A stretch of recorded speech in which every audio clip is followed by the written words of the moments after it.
frugality may not be the right word, but it's almost more of an intentional saving and an intentional, attention to live below your means. Kind of a general recommendation would be to save 10 to 25% of your income. I mean, that's a wide range there, but if you're doing that, that's going to be, that pays off a lot in the long run, right?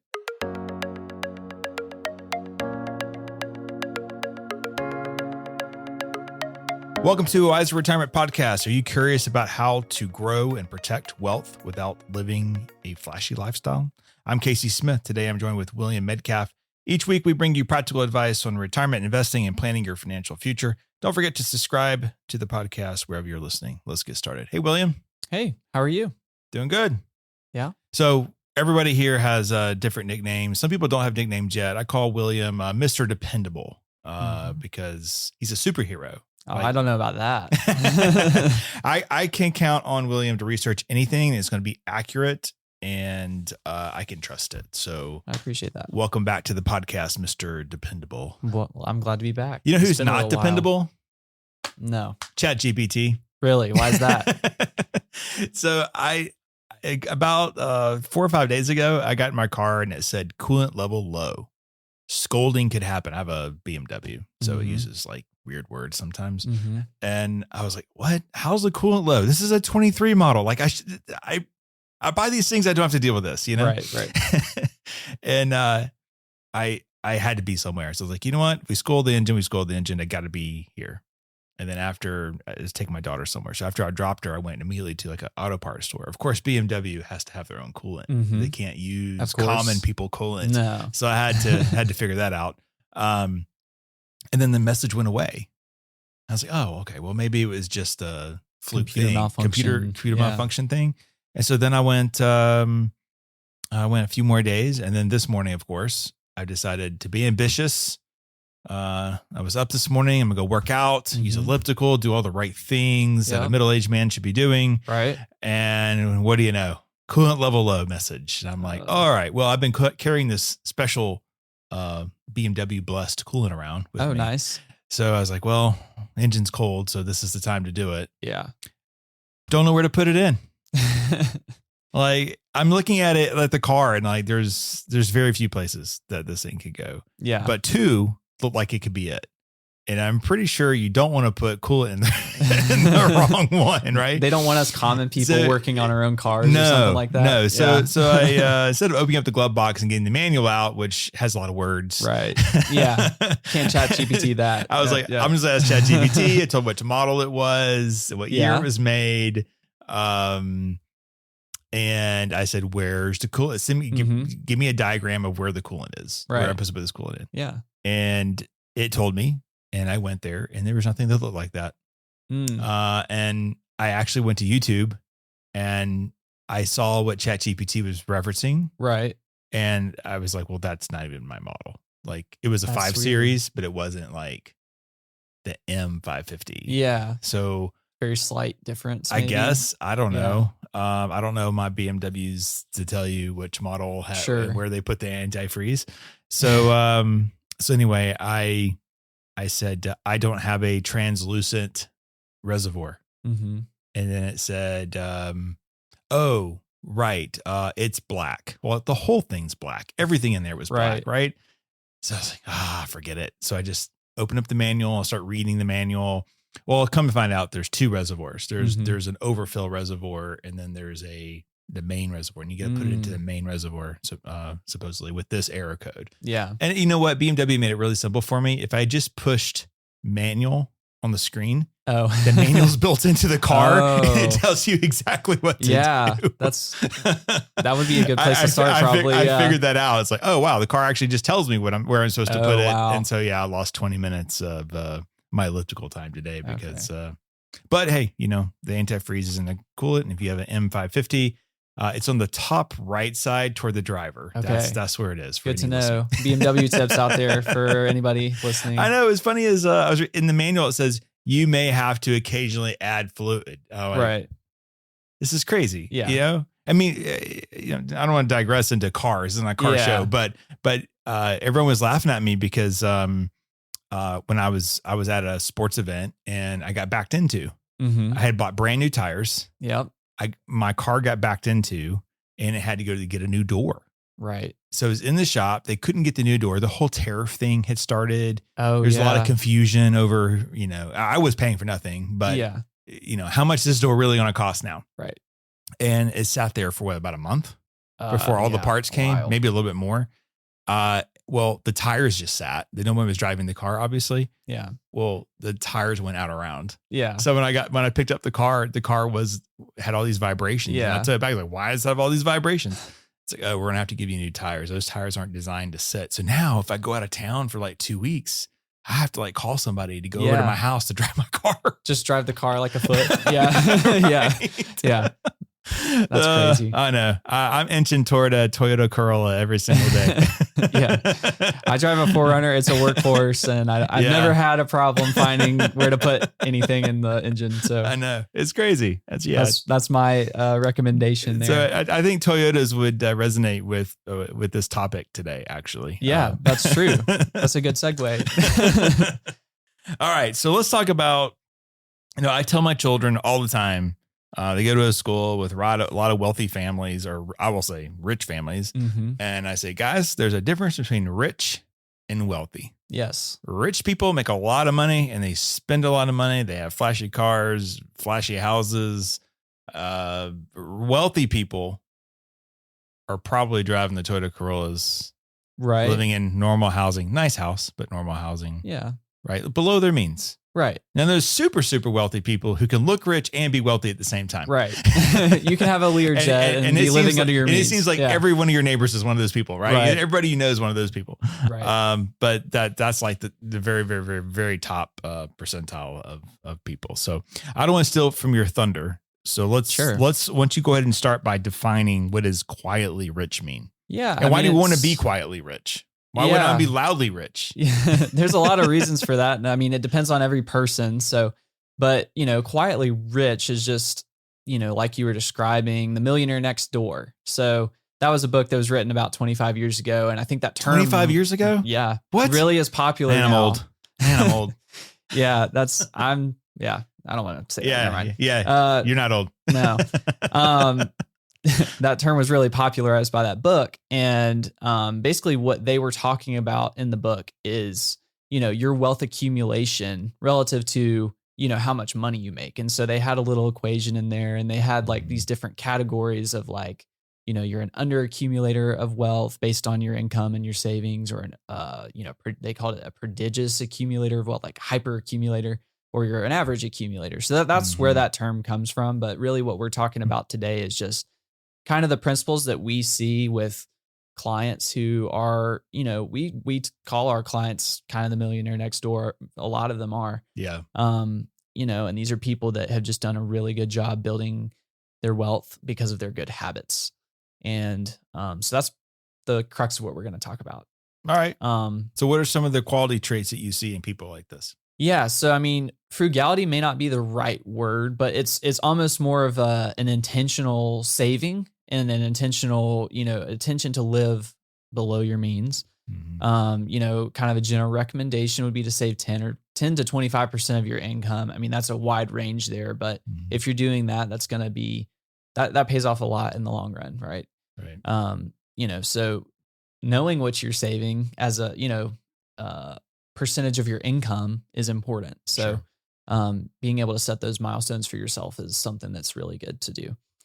Being intentional with your financial decisions, especially, if you're buying a vacation home or a boat or, a plane or something like that, making sure that those kind of align with your overall goals and they're not just going out and purchasing them on a whim.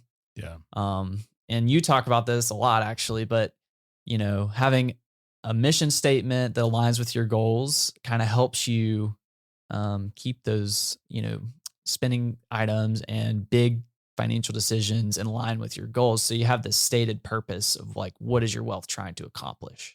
Right. What is your purpose? Wake up every morning. What are you trying to do? What are you excited about? What are your guidelines? I think in terms of a financial planner, when I have to put that hat on, it's more of, you you see that Porsche 911 and it's really cool. Yeah. Right. But even if you could pay cash for it, is a $350,000 car part of your family mission statement? Yeah. Right. And maybe that's your hobby. We have clients that have way nicer cars than certainly what I drive. Absolutely. Yeah. But they don't have club memberships. They don't have other things. And does that align with what you're trying to do? Right. Right. They have one child. Yeah. Right. They have a lot of disposable income in the end. Right. So that's their hobby. That's what they do. And that brings them joy, and that's fine. Yeah. But there's also people who don't work with wealth managers who can't get enough. Like it's the best of everything. Yes. Right. And they're the ones that typically are just spending a lot of money, and there's like no end in sight. Right. And at some point they'll just be, they probably won't be living off just Social Security, but it'll be pretty close to that. Yeah. Yeah. Right. If they're not careful. And they don't have options. And that's kind of going to be a recurring theme in today's episode as well. Or the worst one is, can I afford the payment? That mentality is not good. It's like, can I afford this payment? Yeah. I'm not saying it's horrible to have a payment. Sometimes I have to have payments because I want my money in my business and I want grow my business. Right. If I can grow the value of my business by $2 million, then I'm better off having that car payment. Absolutely. Right? But it's still not ideal. Right. Right. And it has to be, you have to take that into consideration in the, grand scheme of things. It can't just be one thing. It's like, oh, I can afford this payment, therefore I can go get this really expensive car or whatever it is. You know what I mean? So that's kind of jumping into the next one. That's, limiting debt, not eliminating all debt. Yeah. But being strategic about where you use debt. And is it going to be something that helps you create wealth or aligns with your goals? I call it building from a rock solid foundation. Yes. Like if you're going to build for the future, everybody wants to get rich quick. So they occasionally people will come in and say things like, well, I want to buy rental homes. I want to do this. I want to do that. Right. And you're looking at these like, well, you got 22,000 in credit card debt. You got a personal loan, 10,000. You got 2 car loans, student loans. You got student loans. Yeah. And now we want to go build a real estate empire. Like this is not how this works. Like you have to change your mindset at the beginning. You need to read a book like Get Your House Millionaire in Order. Next Door. Let's get your house in order. Let's make sure you're saving enough for retirement. You don't want to be house poor. There's all kinds of things you got to do at the front end before you can start building wealth in different ways. Absolutely. Yeah. And that's kind of flowing into the next thing we had here is, automating savings and focusing on long-term goals, and going back to the mission statement, I think that just does a good job of putting longer term goals in focus, because it's just so easy to get sucked into the day to day. Yeah. And taking a step back and saying, you may have a general inclination or understanding of what you're trying to do, but it's still, good to take a step back and say, what do I want this to look like in 50 years or, 40 years or, whatever, time horizon you want to look at. But just understanding that and then making sure your decisions are actually aligning with what you want and beginning with the end in mind is another way to put that. Yeah. I think, maxing out your 401k plan is just a beginning. Yeah. You get to the point where you have enough money that you can put the maximum into a retirement account for husband and wife if they're both working. And then after that, where do extra dollars go? Because you can max out a 401k plan and you can max out Social Security, but for high net worth families, that's not enough. You're going to have to do some more. And a lot of times it's wrapped up in business valuations and things of that nature. Yeah. But you have to, if we're talking to a young person, you're not going to be able to achieve those things, and that's normal. Yeah. So you have to start somewhere. So start that automated savings program. Right. And you can save in an automated fashion to, your bank account and other things like that as well. So obviously we want you to do the 401k and get the match. But, if you have excess savings, or maybe you want to squirrel money away from yourself so that you're not spending it just because it's in the account, then that's another way to start. That's what I do. Yeah, I do the same thing. I have to put it somewhere where I kind of forget it's there. Yeah, and I have a recurring transfer to obviously 401k, but then to the high yield savings, and then some that goes to a brokerage account as well. So I kind of spread things out a little bit. I mean, I like nice things, but for me, it's more like, I have this extra resource. I could hire 4 more people. Yeah. We could grow at 60% instead of 30%. Yeah. And then Alexa's like, let's look at our long-term plan and we make decisions based off that. Alexa's like, you're crazy. If you do that, I quit. Yeah. So planning is important. So going back to kind of the foundational piece, saving is important more than having a strategy at first. So what I mean by that is you have to be saving and putting yourself in that position for strategy to matter. Right. And, most of our clients or people that are listening to this probably are already doing that. But I do think it's important to note because, having a, really sexy investment strategy doesn't really matter if you're not actually putting dollars in there. And I think a lot of people want to get rich quick. And so, they're looking to, circumvent that piece of it, which is you need to be saving. That's the bottom line. And ultimately what we want is for you to have options. Building margin is how I describe it, between what you're bringing home every month and then what you're spending every month. That cushion allows you to, if you need to search for a new job or you maybe lose your job, right. You're not gonna, not have, resources to take care of your basic needs and things like that. Gives you options. Yeah. That's the bottom line. We want you saving, even if you feel like you don't have enough to save. If you're in that position, then really you should be focused on increasing your income and doing everything you can in that regard. Yeah. So I won't spend much time there. So moving into strategies. Yeah. So there's some people you can't help. And we're not talking to any of our podcast listeners because they're mostly clients and people learning about us. But typically what happens is it's the brother or sister, or it's maybe a child or a niece or nephew. And I had to have one of these conversations even in my own family recently where I basically said, you're a well-educated person. They're going through a divorce. And I said, you're going to get through this fine. This would be the game plan. This is how you can keep the house. But then I said, you're an well-educated person. You're working below your education level. Yeah. Like you should have done these things by now at your age, and you should be making twice what you make. Right. Didn't want to hear that. Didn't want to hear that at all. Yeah. But that's the honest truth. So I'm not going to help bail you out on this side if you don't, but you also have to hear the truth. Right. And so for a lot of people, you have to tell them the truth. It's like, you're not living up to your full potential. Right. Right. And some things are hard. Everything's hard. Success is hard. Yeah. It takes a long time. It took a long time to build this firm here. This is my lifestyle now is not how I started out 25 years ago. So you have to put in the work, and the people that I talk to that I give, free advice to, you do it too. And some of the consultations, only about 1 in 10 come back. They say, okay, I'm willing to do that. Thanks for helping me out. I'm gonna go figure this out. Yeah. It's because it's hard work and it's just much easier to do the wrong thing. Yeah. Yeah. Well, and and you can't help those people. Those people have decided that they don't want to put forth the effort. So therefore, why should we put forth the effort? Right. As family members to then support them. Right. And you can help them where they are, but that has to align with the expectations too, because sometimes people they're in a situation like that and they have these expectations that are way out of line with like reality. Yeah. And you have to step in and kind of give them not harsh, but tough love. Right. And, a reality check.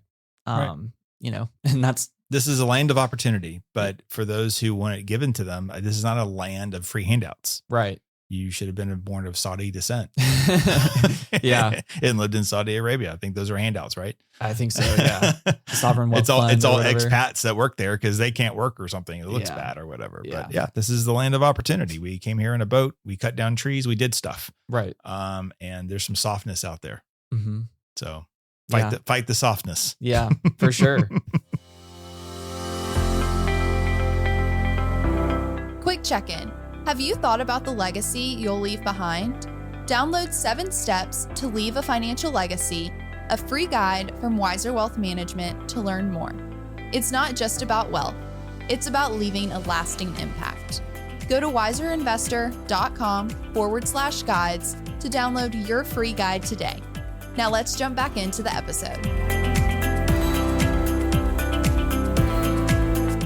Yeah. So, going back to strategies that we see with the quietly rich people, living below your means and avoiding lifestyle creep is a big component of this. So when you get that raise, instead of spending all of the raise, holding back and then squirreling more of that away. That's another thing that we see.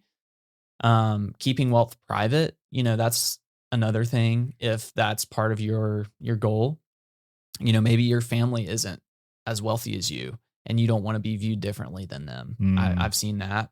Yeah. Or, family that maybe you don't trust to know that you're wealthy. Kind of like what you're talking about. You're not going to be. Yeah. What I've seen is you tend to separate from the family. Right. Because what happens is people don't understand. Right. And you think differently. They look at you differently. And sometimes everything's a conspiracy theory. you know what I mean? Yeah. It's like, grandma, when she got abducted by the aliens, it's weird stuff. I mean, I had a relative one time ask me, it just as point blank fact. This is a distant relative, but point blank fact.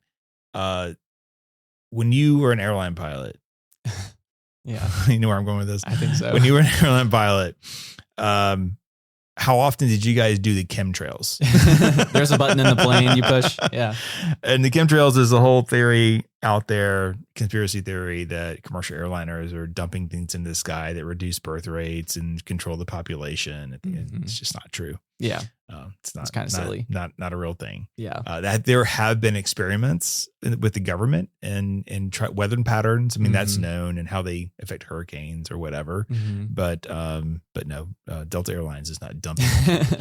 Yeah. It's called science, and it's the hot jet engine hitting the cool atmosphere. As you go higher in an airplane, it's cooler. Right. I went to see Ethan up in Western Kentucky this last weekend. It's 92 degrees on the ground. When I got to my cruising altitude of 6,000 feet in the Cessna, it was 62 degrees. It was very pleasant. Yeah. So it's the same thing happens with the jet engine, except the air temperature gets into the below freezing. Right. And so at that point, that creates the condensation that you see in the sky. It's not Delta dumping chemicals onto us. Yeah. So anyway, but so stuff like that happens because you tend to be more well-read. You tend to think it's a different about mindset. things. It's just a whole different mindset, right? Yeah. And so that's why you start separating yourself from some of that just naturally, because you're like, wealth and that doesn't necessarily go together. Right.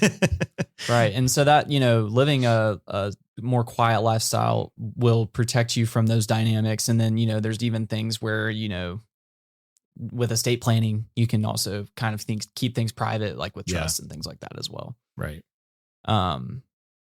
Yeah. So asset protection is another thing that becomes important as your wealth builds. And, our clients were very, judicious with protecting assets once we have them. And so, using trusts to protect assets from, children or son or daughter-in-law. We may really like son or daughter-in-law, but we also may want to protect, assets from divorce and keep that in the family longer term. Using LLCs to protect you from lawsuits with rentals and businesses and things like that. We want to be set up for success. We don't want, one bad situation to derail all of this, because they can sue you. And in this litigious society right now, I mean, we see it all the time. There's, clients that have those types of issues going on. And I mean, it just happens a lot right now. So yeah, funny story. So my daughter, everybody knows that she's a great horse rider. She has 3 horses, and she's like going through this little volatility girl thing at 17.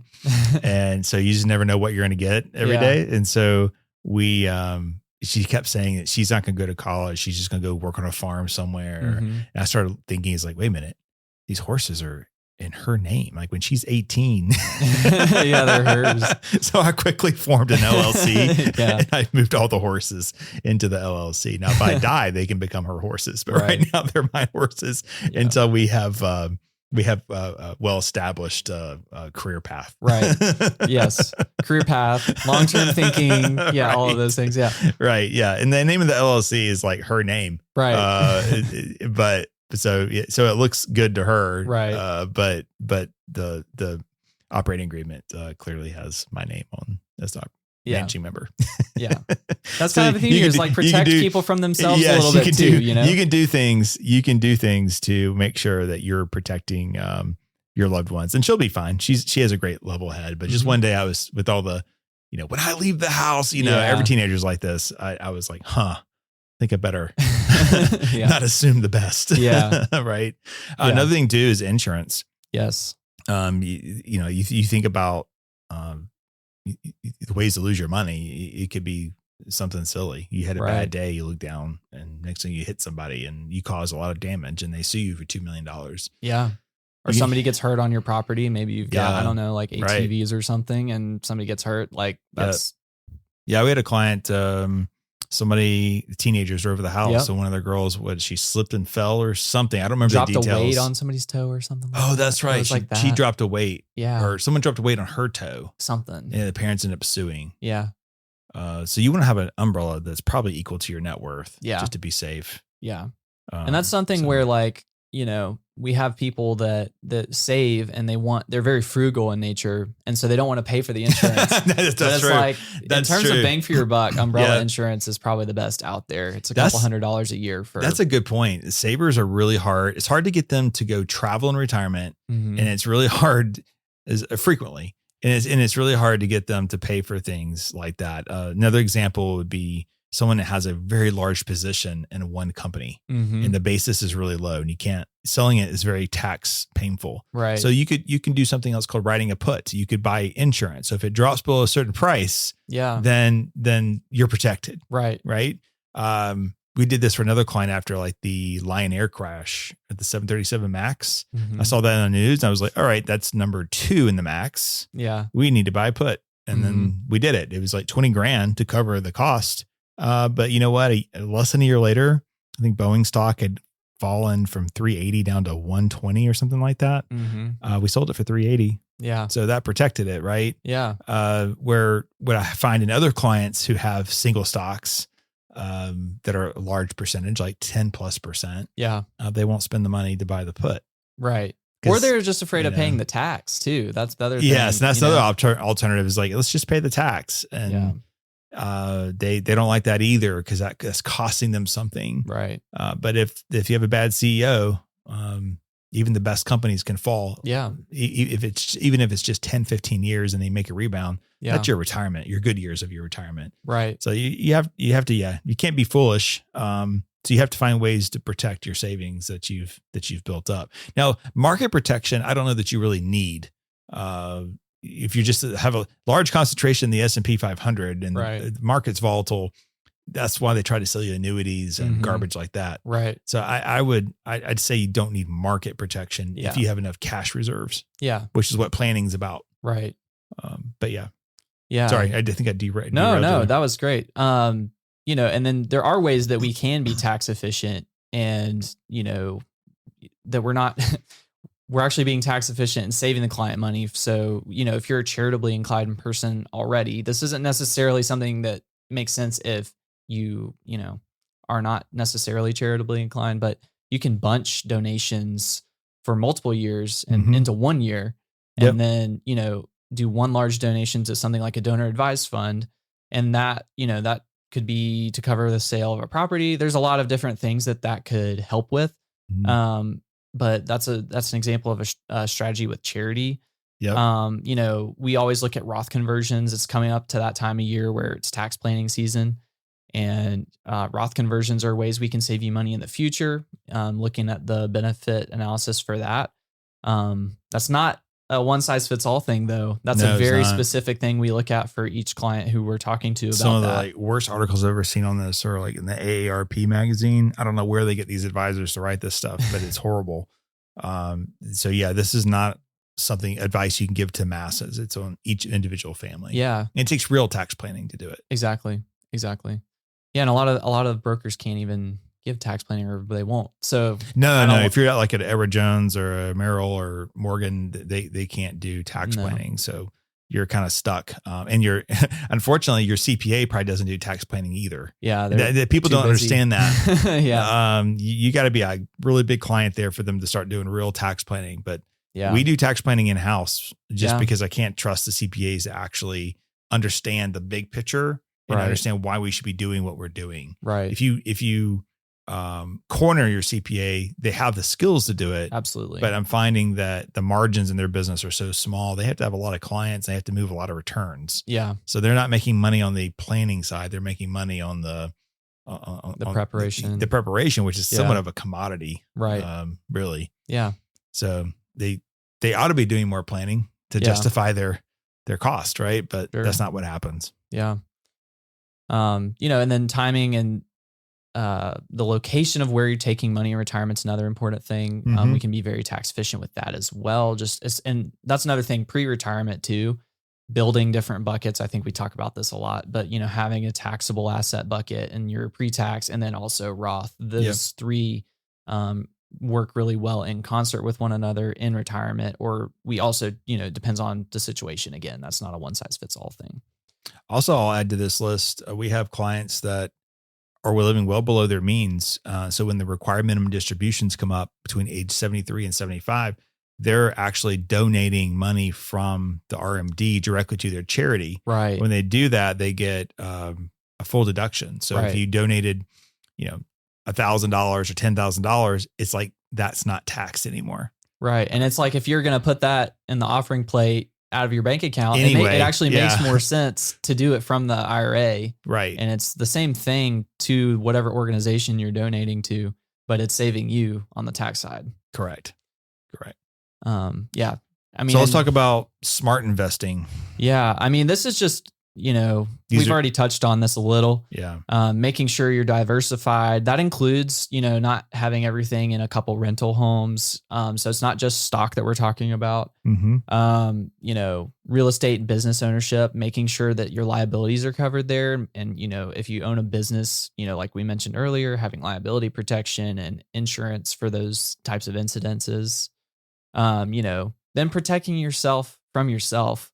If you know yourself to be a more nervous person in regard to the market, call your advisor or talk to an advisor, about the market and make sure that you have a good strategy in place to deal with those times of volatility and make sure you're not going to make a bad decision that could ruin your retirement. Shauna here talks about a client a long time ago that during 2008, they sold to cash, they got back in, they sold to cash again, and they cut their portfolio size in half by doing that. And that's terrible. We don't want to see that happen, but that's what emotions can do. Transactions. Exactly. And then the last thing I have here is just to build an opportunity fund that's easily accessible in times of uncertainty or when you want to invest in something. And that's our advice to many clients once they've kind of started maxing out all the 401ks and things like that. And then, maybe there's this goal of a vacation home or an RV or something like that. Yeah. And they don't need it right this second. So they're saving for it in the future for when there's an opportunity that's presented. So we love to see that. Legacy planning considerations, if that's important to you, like I mentioned earlier, you can use trusts to transfer things privately. To your descendants. And then, you can also gift during your lifetime if you have a net worth that's approaching that estate tax exemption. Yeah. That's another strategy you can employ there. And then obviously, a lot of our clients are doing a good job of this, but teaching the next generation, where you can. Because if you are going to for the young families out there, you really have to start young. I think people just how they're built are either savers or spenders. You can kind of come out of the womb that way. Yeah. But I will say that our young people that save the most or most concerned about money had parents who were careless. So how do you take parents that are careful? How do they teach that to the next generation? Because what's going to happen is you have a next generation that's also careless because they created security and then they never had to worry about a dollar because their parents were good with money. Right. So you have to be able to teach that to the next generation. And it's, there's things out there like the green light card. If you have older adults, then I think it's quiet times where you can sit down and say, this is what I should have done differently. Yeah. There's an age at which they will not listen. So you have to find that sweet spot. I don't know where that is yet. I don't have kids that really would listen. The youngest one, he doesn't need to. He's only 13. Yeah. But right now they all seem to operate as self-preservation. I don't want to use my money, Dad. Right. You can buy this for me. Right. It's just like, don't spend my money. It's like, well, I don't know that's good either. Right. But they all understand the importance of investing. I do see their Betterment accounts or their Greenlight investment accounts slowly increase, which that's is good. Even if it's just a few dollars. Yeah. They seem to get it. Yeah. I'm by no means an expert in that realm. My daughter is 6 weeks old, so I haven't had a conversation about that. No allowance money yet. No. But there's a good book called Family Wealth, and the author's last name I think is Hughes. Yeah. That book is really good. If that's something that you're interested in, basically he talks about, he's an estate planning attorney, and he talks about how, the super wealthy, have these family meetings, and they basically create a culture within their family of that. And it's really hard for normal people to do that. And he talks about that, but that book's really interesting. If you're interested in reading something about that. What I loved out of that book was, the concept that you have a dad, you have adult children, everyone's very successful, but everyone puts money into a common fund. Right. That common fund is the family's bank. Right. So if you get a mortgage, you don't go to the bank, you go to that fund. Yeah. But you pay that fund back. Right. Right. And I'm sure that, somebody gets in trouble if you're not making your payments or whatever. But, right. But the point is, that's how really wealthy people get more wealthy, is because you have this central spot, and that bank is now, you're not having to go to a bank that's charging you interest. You're going to your family. Well, there'd be there's an IRS number, but it's really low interest. Right. It's really low interest. Yes. So that concept's always neat to me, but you have to have everyone has to be successful and be on the same page. Exactly. And that's the hard part. That's the hard part. Everybody's successful and then also on the same page. Most of America is not going to be able to do that. Yeah. And it takes a really strong person at the very top of the family. Right. And then you have to teach that to the next generation, and then the generation below that. Yeah. So we have one in particular that's kind of forming at our firm. I see that as being a possibility. Yeah. But it's a little ways out there. They have to build their enterprise first. So there's some opportunity. But I say at a more normal situation is just teaching your kids. Yeah. This is how this works. And this is what you need to do. You need to stay away from credit card debt, stay away from, all the negative things. Yeah. Right. Exactly. So what are some action items that we can take away from our conversation today? I think a good thing for people to do, we ask clients all the time, especially high earners, what do you actually make and what do you actually save? And most people don't actually know. So calculating, your true savings rate based off of what you're making and then, what you're saving. So you have an idea of how much you're actually saving as a percentage. I think that's a good thing. Auditing your monthly expenses, where can you squirrel money away that maybe if it wasn't there, that it wouldn't get spent, you wouldn't notice. Yeah. I think that's huge. Just kind of, money in the, coins in the couch or whatever, what can you eliminate from your monthly expenses that you're really just not going to notice? Automating savings. I think that's huge because, you just take the behavioral side out of it. You take the, I forgot to do this month out of it. Right. I think that's very important. And not only that, but saving to different locations, saving to a bank account or, brokerage account, and then also your retirement accounts as well. Having a diversification in that is important. Mm-hmm. And then, setting up a boring investment plan where, you're invested, you're well diversified, and it matches your age, risk tolerance, and those things as well. You're not day trading with your entire savings. You're not putting it all in some new crypto. There's lots of alternative things that we like and we invest in, but you don't want it to be the mainstay of your portfolio. Correct. Yeah. So wealth isn't about appearance. It's about freedom, control, and security. I think that's probably the best way to wrap this up. Absolutely. And how it looks, all the people that you think of, they're doing great. I meet them all the time and they're not doing great. So focus stay in your lane, focus on you, stay away from shiny objects. And, you'll be just fine. Thanks for listening to today's episode. If you're interested in learning more about Wiser Wealth Management or want to schedule a consultation meet with one of our fiduciary financial advisors, you can do so by going to wiserinvestor.com or by clicking the link in the episode notes. See you guys next week. Thanks for listening to a Wiser Retirement podcast. We hope you enjoyed today's episode. Make sure to subscribe wherever you're listening. That way you don't miss any new episodes. We'd also appreciate if you could leave a rating and review. If you have any questions about anything that was discussed today, head to wiserinvestor.com and reach out. This podcast is strictly for informational purposes only and is not to be considered as investment advice or solicitation to buy or sell any financial products, securities, digital assets, or any other investment vehicles, or a basis to make any financial decisions. Wiser Wealth Management Incorporated is a registered investor advisor with the SEC. The host and/or guests may personally own securities, digital assets, or other investment vehicles mentioned on this podcast. Neither the host nor guests of the show are compensated for their participation, and no referral fees are paid to or received by any host or guest for clients, listeners, or similar interests. Investments involve risk, and unless otherwise stated, are not guaranteed. Be sure to first consult with a qualified financial advisor, tax professional, insurance professional, and/or legal professional before implementing any strategy discussed herein. Past performance is not indicative of future performance.